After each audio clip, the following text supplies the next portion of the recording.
अलविदा कबीर।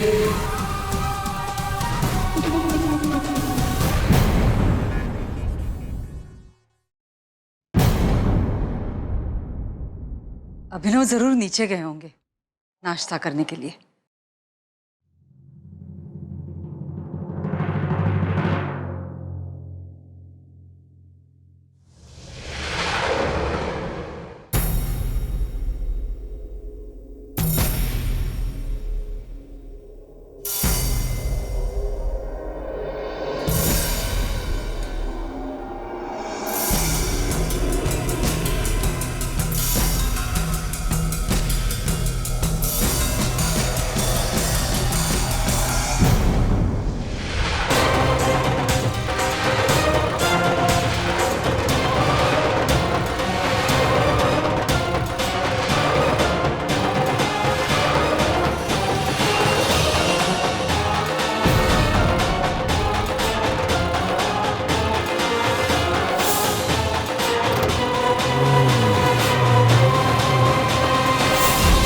कबीर यहाँ है तो फिर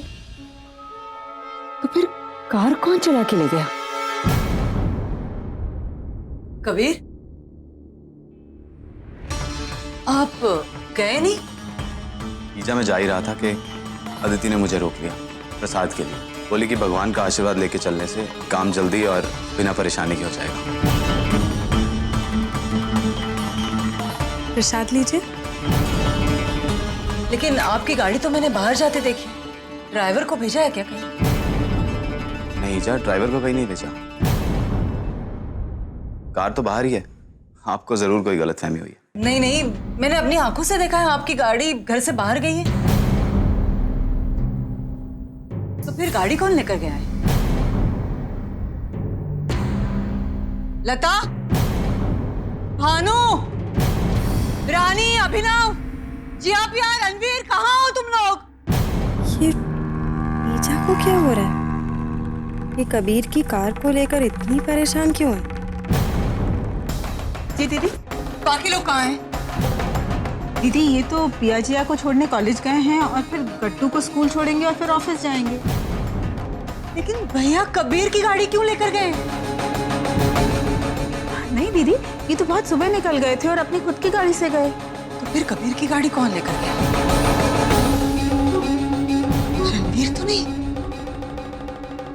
ईजा, कबीर भाई साहब की गाड़ी तो अभिनव लेके गए हैं। कबीर, तुम मेरे लिए इतना भी नहीं कर सकते? अदिति, सिर्फ 5 मिनट की बात है और 5 मिनट कहीं देर से पहुंचोगे तो कोई फर्क थोड़ी ना पड़ जाएगा। वैसे भी भगवान का आशीर्वाद लेके कहीं जाओगे ना तो काम बिना किसी परेशानी के आराम से हो जाएगा। बात तो ठीक कही तुमने, इस काम के लिए भगवान का आशीर्वाद बहुत जरूरी है। चलो।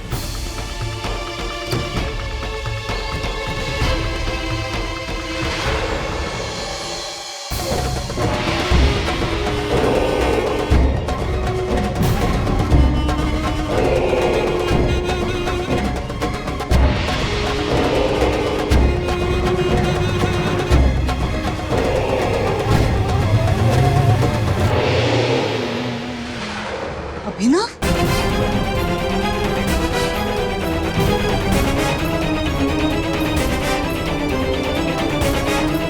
कुछ तो गड़बड़ है।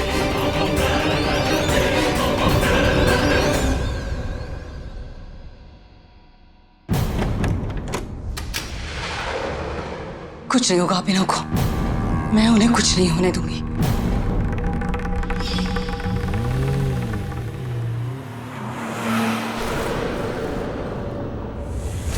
से एक बार यहाँ से निकल जाओ ना, फिर किसी के रहमो करम की जरूरत भी नहीं पड़ेगी और किसी के पाप का डर भी नहीं रहेगा। फिर ईजा को मेरे लिए परेशान होने की जरूरत नहीं है।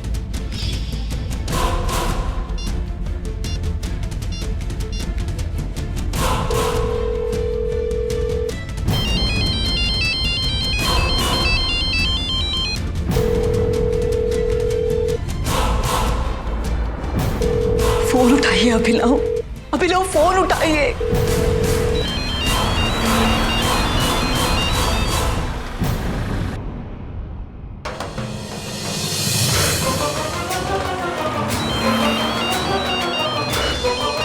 अब कौन मर रहा है कि ईजा बार बार फोन कर रही है?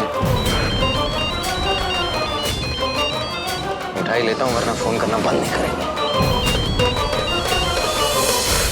अभिनव मेरी बात सुनी। ईजा मैं आपकी एक बात नहीं सुनने वाला। मैं यहाँ से बहुत दूर जा रहा हूँ और अगर आपको लगता है कि मैं वापस लौट आऊंगा तो बिल्कुल नहीं। ईजा आप करना क्या चाहती हैं? आप तो खुद कह रही थी ना कि आप मुझे पुलिस के हवाले करेंगी नहीं, और फिर कबीर से कह रही है कि आप खुद जाकर मुझे पुलिस को दे देंगी। ईजा सुनिए, मैं यहाँ से बहुत दूर जा रहा हूँ, बहुत दूर, और किसी के हाथ नहीं लगने वाला, समझिए आप? तो प्लीज मुझे ढूंढने की कोशिश मत कीजिएगा। डू यू अंडरस्टैंड दैट ईजा? मेरी बात सुनिए, उस गाड़ी के ब्रेक काम नहीं कर रहे। मैंने खराब किए थे ताकि कबीर आपके लिए वकील ढूंढने जाए और वापस ना आ सके, और आप वही गाड़ी लेकर गए। अभिनव मेरी बात सुनिए प्लीज।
कैसा है मेरा बेटा? ठीक तो है ना? इनका मतलब अभिनव जायसवाल। जी मैं जानता हूँ। देखिए मैडम, अभिनव को बहुत चोट आई है, ऊपरी भी और अंदरूनी भी। उनके कुछ ऑर्गन से ब्लीडिंग हो रही है। हमने ऑपरेशन करके ब्लीडिंग को रोकने की कोशिश तो की है, लेकिन खून बहुत ज्यादा बह जाने की वजह से उनकी हालत बहुत क्रिटिकल हो गई है।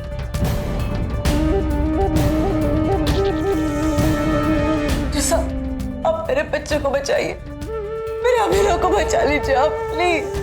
मेरा अच्छा बेटा है, आप कुछ कीजिए, उसे बचा लीजिए।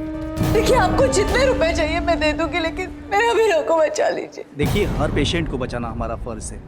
हम अपनी तरफ से पूरी कोशिश कर रहे हैं। संभालिए अपने आप को दीदी, संभालिए। आइए दीदी आइए।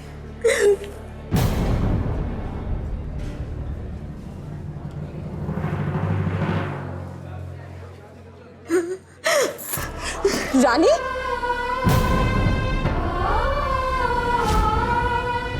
संभालो अपने आप को। इधर आओ।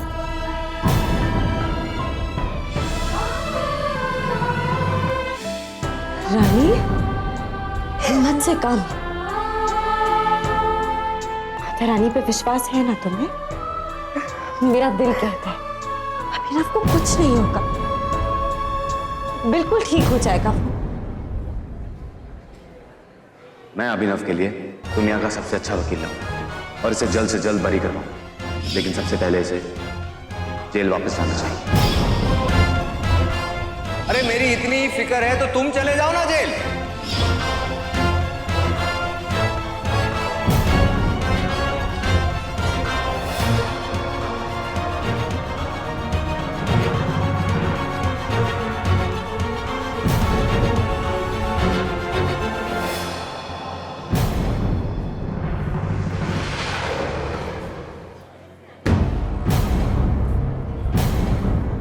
जब पेशेंट को यहाँ लाया गया तब उनकी फैमिली में से कोई भी उनके साथ नहीं था और उनकी सर्जरी करना हमारे लिए बहुत ज़रूरी था, इसलिए डॉक्टर्स इस पेपर्स पर उनके साइन के लिए रुके नहीं।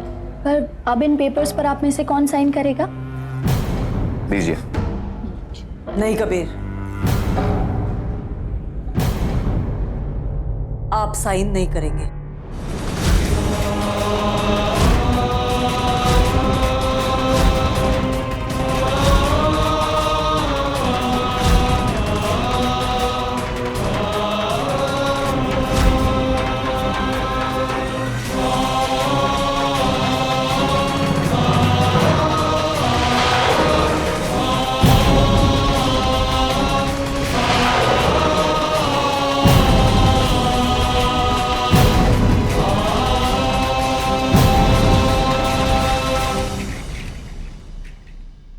ईजा, आपने मुझे साइन क्यों नहीं करने दिए? ये जो भी हुआ है ना, ये आप ही की वजह से हुआ है।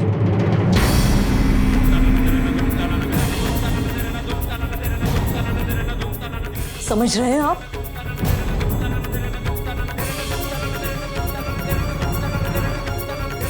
अच्छा, लेकिन बस कीजिए, कुछ नहीं सुनना है मुझे आपसे, कुछ भी नहीं। इसी दिन के डर से मैंने अभिनव की सच्चाई सबसे छुपाई थी। मैं जानती थी अभिनव को कोई नहीं समझेगा, कोई भी नहीं, आप भी नहीं। और बस वैसे ही हुआ, देख रहे हैं ना आप। ना तो उनकी बेगुनाही समझ सके आप, ना तो उनका दर्द महसूस कर पाया। क्यों? इतनी ही फिक्र थी ना आपको उनकी, तो एक बार उन्हें सामने बिठा के उनसे एक बार तो बात कर लेते कि क्यों हुआ ये, कैसे हुआ, किसकी वजह से हुआ। लेकिन नहीं, आपको तो सिर्फ सच का साथ देना था ना, अपने भाई का नहीं। और आपने ये तय कर लिया कि सच का साथ देने के लिए अपने भाई को फिर से जेल भेजेंगे आप।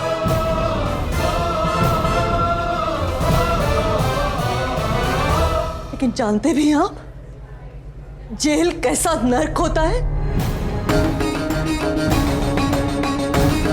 अभिनव के साथ जानवरों की तरह सुलूक किया जा रहा था वहां।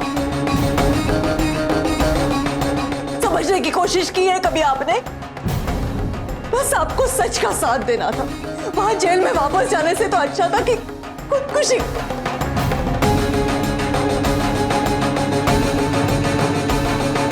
शायद उसी टेंशन की वजह से ड्राइव कर रहे होंगे अभिनव, और एक्सीडेंट।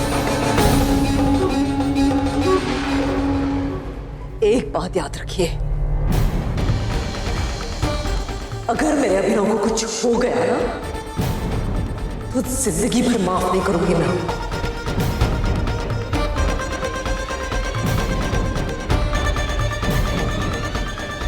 कभी नहीं। अच्छा, एक बार बस मुझे अकेला छोड़ दीजिए मेरे बेटे के पास। आप चले जाइए यहां से। ना तो मैं आपसे कुछ सुनना चाहती हूँ, ना तो मैं चाहती हूँ कि आप मेरी नजरों के सामने रहे। निकल जाइए यहां से।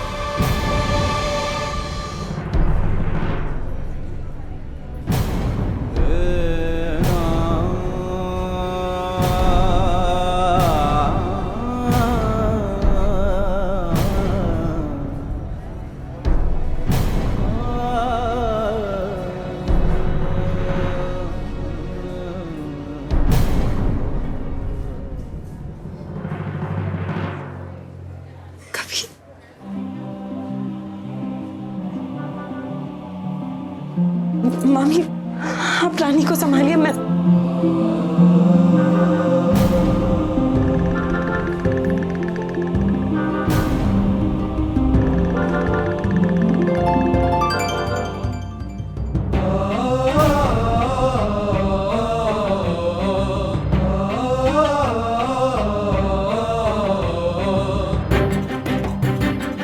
कबीर। ईजा ठीक कह रही है। अभिनव की इस हालत का जिम्मेदार मैं हूं। मुझे उसे वापस जेल भेजने की बात ही नहीं करनी चाहिए थी। वो समझ में ही नहीं आता कि तुम दोष दे रहे हो अपने आप को। कबीर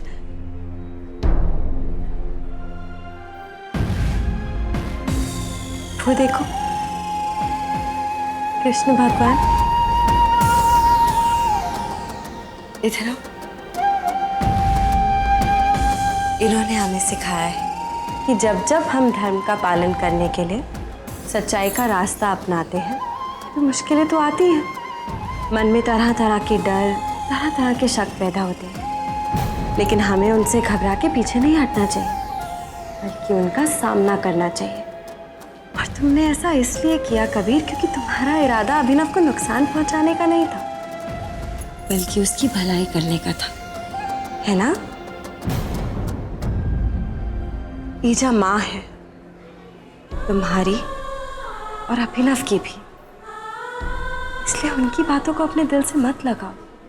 जैसे ही अभिनव ठीक होगा, आपका मन भी शांत हो जाएगा और उन्हें एहसास होगा कि उन्होंने तुमसे क्या कहा।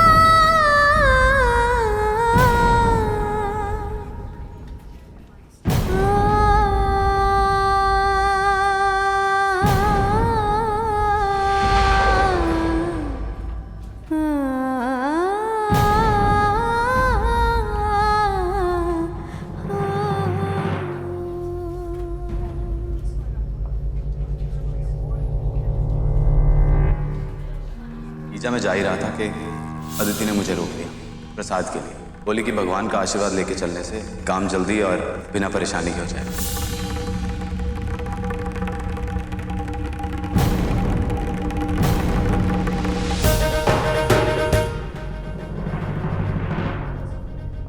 अगर इसने कबीर को नहीं रोका होता तो आज यहाँ अभिनव नहीं, कबीर अपनी मौत से लड़ रहा होता। तू जिम्मेदार है अदिति। मेरे बेटे को मिले हर जख्म के लिए तू जिम्मेदार है और इसकी बहुत बड़ी कीमत तुझे चुकानी पड़ेगी। देखती जा मैं तेरे सुहाग का क्या हश्र करती हूँ।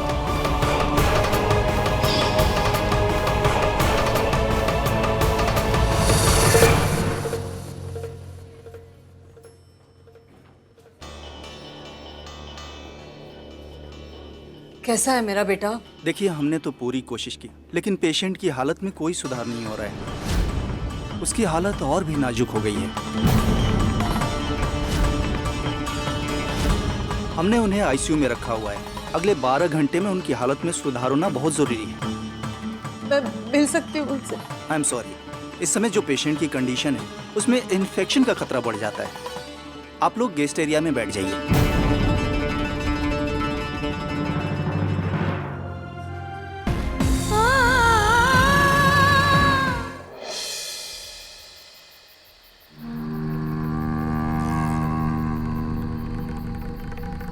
ईजा, मैं यहाँ से बहुत दूर जा रहा हूँ और किसी के हाथ नहीं लगने वाला, समझिए आप?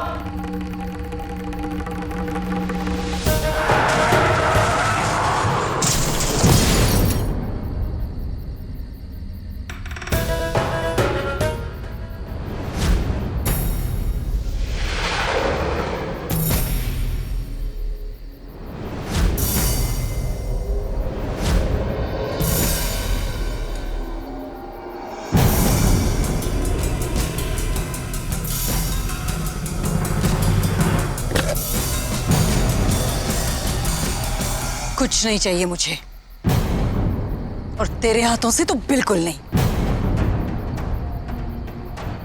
सब ठीक हो जाएगा ईजा। क्या ठीक हो जाएगा? मेरे लिए तो ठीक तब होता जब अभिनव की जगह आईसीयू में कबीर होता और डॉक्टर आकर मुझसे कहता कि हमने बचाने की बहुत कोशिश की लेकिन बचा नहीं पाए।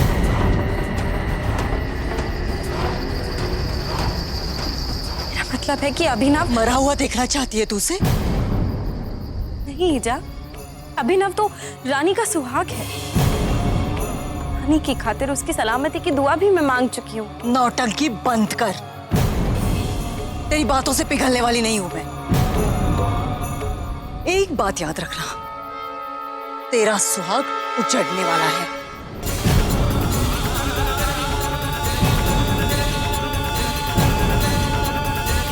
अपने बेटे को जेल जाने से बचाने के लिए बस यही रास्ता है मेरे पास। सत्यवादी कबीर तो मरेगा और जल्द ही मरेगा।